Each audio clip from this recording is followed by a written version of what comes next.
साल lakhs of people Indian military को join करने के लिए वेरियस एंट्रीज के थ्रू अप्लाई करते हैं और उनमें से कुछ सेलेक्टेड एंड लकी कैंडिडेट्स को मौका मिलता है प्रेस्टिजियस एकेडमीज में ग्रेजुएशन करने का और इंडियन मिलिट्री को एज एन ऑफिसर ज्वाइन करने का। उसी एंट्रीज में से एक फेमस एंट्री है जो डायरेक्ट मौका देती है उन सभी कैंडिडेट्स को जो कि 12th के बाद आर्मी को ज्वाइन करना चाहते हैं एज एन ऑफिसर, वो भी परमानेंट कमीशन में। I am talking about the 10+2 technical entry scheme, यानी जिसको हम शॉर्ट फॉर्म में TS एंट्री भी बोलते हैं। ये एंट्री आर्मी से रिलेटेड होती है। Welcome to all the IMS Indian military aspirants, welcome to the government crackers. आज हम बात करने जा रहे हैं इसी एंट्री के रिलेटेड सारे इंपॉर्टेंट टॉपिक्स को। जितने भी क्वेरीज आप लोगों ने पूछे हैं गवर्नमेंट क्रैकर्स पे, उन सभी को लिस्ट डाउन करते हुए आज मैं आप सभी के सारे डाउट्स को क्लियर करूंगा। इस बार जो TS एंट्री है उसका नंबर है 46। This is very clear to you all. अब बात करते हैं कुछ इंपॉर्टेंट डिटेल्स और इसके नोटिफिकेशन से रिलेटेड, किस तरीके से फॉर्म भरना है और क्या क्या चीजें आपको जरूरत रहेगी इसके फॉर्म को अप्लाई करते हुए। आई होप ये वीडियो और ये सेशन आपके लिए बहुत ही ज्यादा इंपॉर्टेंट रहने वाला है। Watch this till the end ताकि आपके सारे डाउट्स वन गो में क्लियर हो जाएं। Friends, before moving into the videos, I would like to remind you कि अगर आप लोग गवर्नमेंट क्रैकर्स पर अभी नए नए आए हैं and you have not subscribe the channel of the government crackers, तो आप सब्सक्राइब कर लीजिए, क्योंकि इस तरीके के important update related to your entry आते रहेंगे चैनल के ऊपर। आपको उनके अपडेट सबसे पहले मिलते रहेंगे। Friends, first of all I would like to inform you कि आपको जो भी चीज़ें यहाँ पर प्रोवाइड की जा रही हैं, आपको सारी की सारी इंफॉर्मेशन गवर्नमेंट क्रैकर्स के ऐप पर मिल जाएगी, जो कि आपको इसी वीडियो के डिस्क्रिप्शन में लिंक मिल जाएगा। आप वहाँ से गवर्नमेंट क्रैकर्स का ऐप डाउनलोड कर सकते हैं। Moving into the video, straightly बात करते हैं आज हम इस नोटिफिकेशन के बारे में, जिसमें हम डिस्कस करेंगे इंडियन आर्मी की इस एंट्री के बारे में जो कि है परमानेंट कमीशन। तो सबसे पहले तो एक क्वेश्चन आता है आप सभी के माइंड में कि ये किस टाइप का कमीशन है। It's a permanent commission. तो मुझे लगता है कि इससे रिलेटेड अब आपके दिमाग में किसी भी तरीके की और कोई क्वेरी नहीं होगी। देन आगे अगर इसमें बढ़े आगे तो हमें पता चलता है कि it's a 10+2 technical entry scheme और इसका नंबर है 46। Okay, most of the students इसे कंफ्यूज कर जाते हैं नेवी की 10+2 एंट्री से। लुक कैंडिडेट्स, नेवी की 10+2 entry is different and army की 10+2 entry is totally different. Now ये इसका जो कोर्स कमिटमेंट है, यानी आपकी फर्दर प्रोसीजर जो आपकी एकेडमी में ज्वाइनिंग होगी वो जनवरी 2022 में होनी है। इससे रिलेटेड अब कुछ इंपॉर्टेंट फैक्ट्स और फिगर्स को जान लेते हैं कि कौन कौन अप्लाई कर सकता है और क्या क्या चीजें इसमें रिक्वायर्ड है।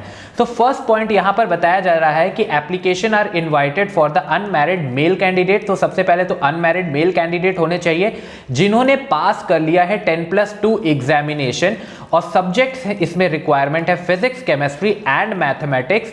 ओके, इनको शॉर्ट फॉर्म में हम बोलते हैं PCM। और आपके लिए इस बार TS 46 में ये फर्स्ट टाइम स्टार्ट किया जा रहा है कि इस बार आपका मैंडेटरी कंडीशन ये भी है कि आपको JEE मेंस 2021 के एग्जामिनेशन में अपीयर होना चाहिए। अगर आप JEE मेंस के एग्जामिनेशन में अपीयर हुए हैं you can apply for this entry. Okay, अगर आपने ये सारी की सारी एलिजिबिलिटी कंडीशन को फुलफिल किया है आप इस परमानेंट कमीशन आर्मी की एंट्री के लिए अप्लाई कर सकते हैं। अब हम डायरेक्टली बात करते हैं एलिजिबिलिटी क्राइटेरिया के बारे में कि क्या क्या एलिजिबिलिटी है इसके फॉर्म को अप्लाई करने के लिए। सबसे पहला पॉइंट आता है नेशनैलिटी। नेशनैलिटी से रिलेटेड मुझे नहीं लगता कि बहुत ज़्यादा आप लोगों की कोई क्वेरी होगी, बट इन केस अगर कोई भी डाउट होता है तो आप कमेंट्स में लिख सकते हैं। I will try to solve it, और अगर आप लोग बोलेंगे तो उसके ऊपर एक पर्टिकुलर सेशन भी कंडक्ट कर दिया जाएगा। नाउ यहां पर एक स्पेशल नोट लिखा हुआ है, इसको देख लेते हैं candidate must undertake not to marry until the complete their full training. ठीक है, तो जब तक आप अपनी पूरी ट्रेनिंग को कंप्लीट नहीं करोगे तब तक आप मैरिज नहीं कर सकते हो। A candidate who marry subsequent to the date of his application though successful will not be selected for the training and candidate who marriage during the training shall be discharge and will be liable to refund all the expenditure incurred on him by the government. So अगर आप application form भर रहे हो, अगर आपने successfully उसे submit कर दिया बट उसके बीच में अगर आप मैरिज हो जाती है आपकी, तो आपका कैंडिडेचर वहां से कैंसिल हो जाएगा। और अगर आप ट्रेनिंग पीरियड के वक्त भी अगर आप मैरिज कर लेते हो तो इन दैट केस भी आपका कैंडिडेचर कैंसिल कर दिया जाएगा, आपको डिस्चार्ज कर दिया जाएगा और इसके बाद आपको सारे एक्सपेंडिचर इनकर करने होंगे जो भी गवर्नमेंट ने आपके ऊपर स्पेंड किए हैं। अब सबसे इंपॉर्टेंट क्वेश्चन आता है एज लिमिट से रिलेटेड। नाउ एज लिमिट को यहां पर टू द स्पेसिफिक मैं बहुत ही ज्यादा क्लियर कर दे रहा हूं और मार्क भी कर रहा हूं कि यहां पर अगर आपकी एज 16.5 ईयर से 19.5 ईयर तक है तो आप इस एंट्री के लिए सक्सेसफुली एलिजिबल हैं अप्लाई करने के लिए। देन अगर स्पेसिफिक बात की जाए तो यहां पर ये दिखाया गया है कि candidate should not be born before 2 जुलाई 2022। सो यानी अगर आपका बर्थडे 2 जुलाई 2002 को है, sorry it's 2002, so in that case भी आप एलिजिबल हैं। और आफ्टर 1 जुलाई 2005 को भी आपका अगर बर्थडे है तब भी आप एलिजिबल हैं। बट अगर आप 2 जुलाई 2002 से पहले और 1 जुलाई 2005 के बाद में आपका बर्थडे पड़ता है, सो इन दैट केस आप एलिजिबल नहीं होंगे इस एंट्री के लिए। नाउ इंपॉर्टेंट नोट एक यहां पर और पढ़ लेते हैं। Candidate should note that only the date of birth as recorded in the matriculation और द सेकेंडरी स्कूल एग्जामिनेशन और equivalent certificate will be acceptable. अब यहां पर इसको और सिंपल वे में अगर मैं आपको बताऊं तो आपका जो 10th का सर्टिफिकेट है उस पे जो आपकी DOB होगी यानी डेट ऑफ बर्थ सिर्फ वही वैलिड होगी। अगर आप किसी और वैलिड आइडेंटिटी प्रूफ से अपनी डेट ऑफ बर्थ दिखाने की कोशिश करेंगे तो वो वैलिड नहीं होगी, जैसे कि most of the student Aadhaar card को यूज करना चाहते हैं। Next, candidate should also note that once the date of birth has been claimed by them and enter in the record no changes will be allowed subsequently on any ground whatsoever. So in that case अगर आपका DOB एक बार accept हो जाता है सो इसके बाद आप अपनी DOB को चेंज नहीं करा सकते किसी भी कंडीशन में। अब एक और बहुत इंपॉर्टेंट क्राइटेरिया आता है जिसको हम बोलते हैं एजुकेशनल क्वालिफिकेशन। अब एजुकेशनल क्वालिफिकेशन में बहुत ही ज्यादा रिलैक्सेशन इस बार मिला है आप सभी को। सो ओनली दोज कैंडिडेट्स जिन लोगों ने अपना 10+2 एग्जामिनेशन पास कर लिया है या इसके इक्विवेलेंट और उनका मिनिमम एग्रीगेट जो है वो 60% है किन सब्जेक्ट्स में, only in physics chemistry and mathematics.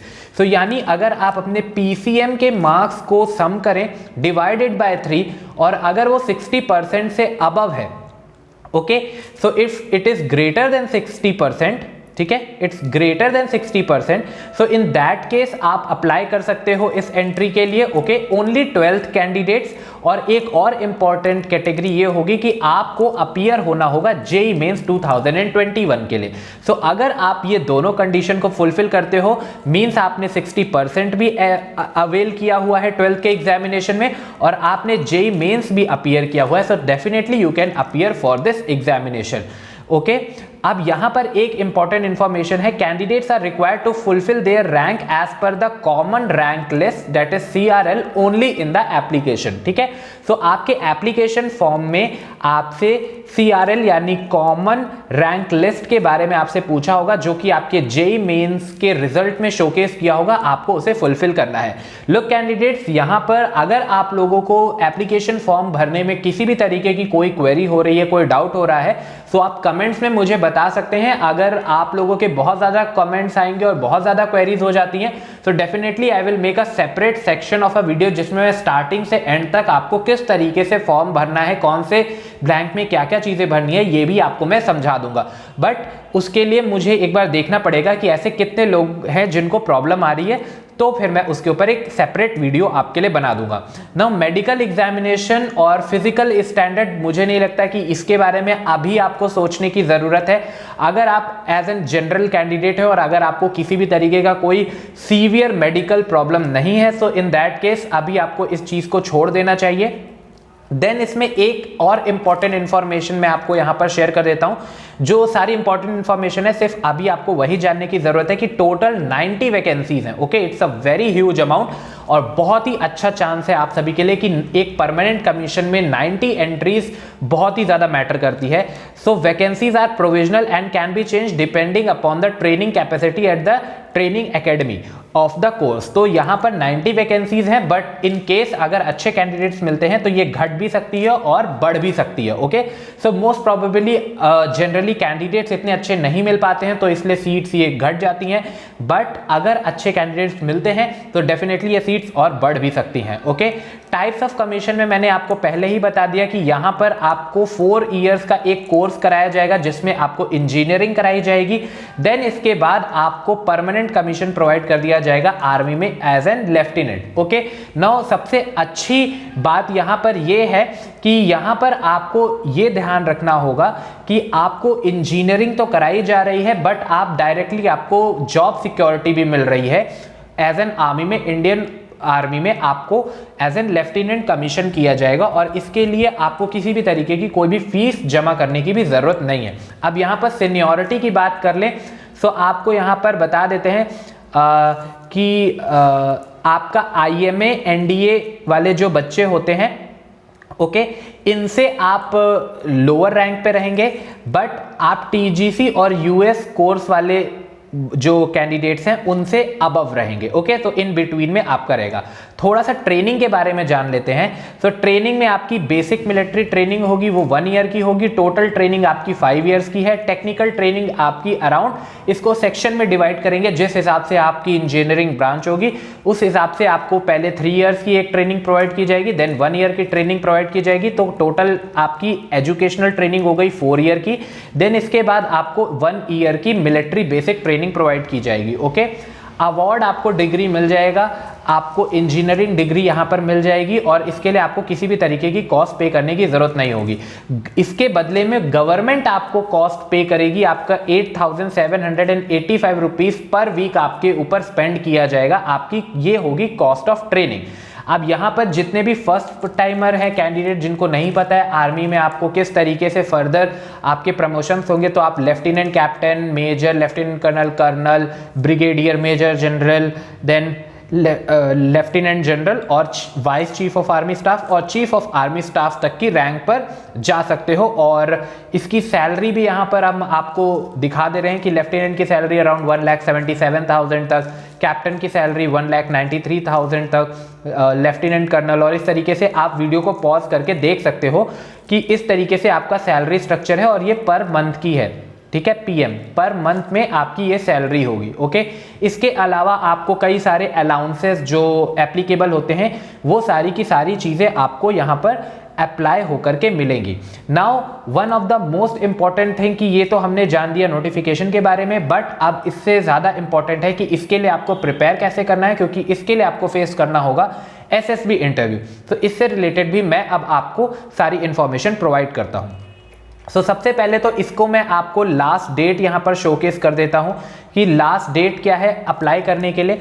यहाँ पर आप देख सकते हो कि online application will be open on the 8 of October 2021 को ये ओपन हुआ है सुबह 12 बजे और ये क्लोज हो जाएगा सिमिलर डेट यानी 8 ऑफ नवंबर को सुबह 12 बजे तक। ओके, लास्ट डेट का बिल्कुल भी वेट मत करिए, आप जा करके अपने एप्लीकेशन फॉर्म को भरिए। अगर एप्लीकेशन फॉर्म भरने में आपको कोई भी प्रॉब्लम आती है तो definitely I will provide you the guidance और आप लोग कमेंट्स करिएगा, वहां पर मैं आप सभी को अगर बहुत ज़्यादा डाउट्स आएंगे तो मैं एक सेपरेट वीडियो बना दूंगा कि किस तरीके से एप्लीकेशन फॉर्म भरने हैं। कैंडिडेट्स, अब आप सभी के मन में एक बात ये आ रही होगी कि आप किस तरीके से इसके लिए प्रिपेयर करेंगे और क्या क्या स्ट्रैटेजी होनी चाहिए।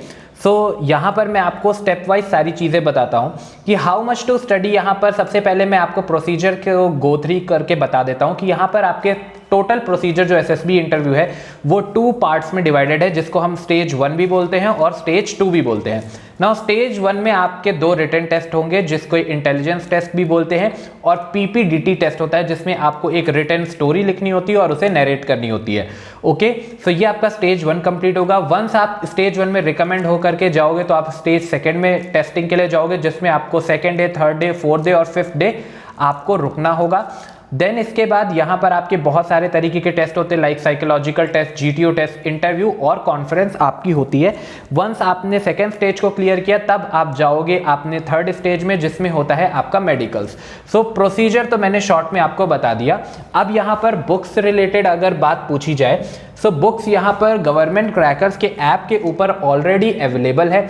आप लोग जा करके ये पूरे के पूरे सेक्शन ऑफ बुक्स को देख सकते हो और अपनी प्रिपरेशन कर सकते हो। किस तरीके से ये बुक आपको हेल्प आउट करेंगी, यहाँ पर मैं आपको सबसे पहले एक्सप्लेन करता हूँ कि देखिए, जो भी आपको सिलेक्शन सेंटर अलॉट होगा उसके बारे में सारी इंपॉर्टेंट डिटेल्स आप फर्स्ट बुक से कवर कर सकते हो।